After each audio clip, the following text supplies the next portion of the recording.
കൊല്ലം കുണ്ടറയിൽ railway ട്രാക്കിൽ telephone post കൊണ്ടിട്ടത് train അട്ടിമറിക്കാനുള്ള ശ്രമമെന്ന് police. പ്രതികളുമായി അന്വേഷണ സംഘം സ്ഥലത്തെത്തി തെളിവെടുപ്പ് നടത്തി. NIA സംഘവും പ്രതികളെ ചോദ്യം ചെയ്തു. ട്രെയിൻ അട്ടിമറിച്ച് ജീവഹാനി വരുത്തണമെന്ന ഉദ്ദേശത്തോടെയാണ് ടെലിഫോൺ പോസ്റ്റ് റെയിൽവേ ട്രാക്കിൽ കൊണ്ടിട്ടതെന്നാണ് പോലീസ് FIRലെ പരാമർശം. ട്രെയിൻ അപകടം ഉണ്ടാക്കാൻ ശ്രമിച്ചതിന് BNS 327 വകുപ്പ് പ്രകാരമുള്ള കുറ്റവും പ്രതികൾക്കെതിരെ ചുമത്തി.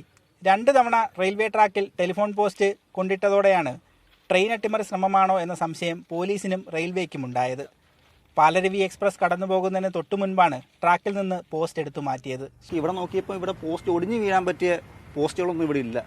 ആരോ മനഃപൂർവ്വം എടുത്ത് വെച്ചേക്കുന്ന പോലെയാണ് കണ്ടത്. ഞാനും എൻ്റെ കസിനും ഉണ്ടായിരുന്നു. കസിനും ആ ഗേറ്റ് കീപ്പറും കൂടെ ചേർന്ന് ആ സാധനം പൊക്കിയെടുത്ത് ഈ മൂലയ്ക്ക് കൊണ്ടിട്ട്. നല്ല വെയിറ്റുള്ള സാധനമാണ്. നമുക്ക് 3 പേര് പൊക്കിയിട്ട് പൊങ്ങുന്നില്ല.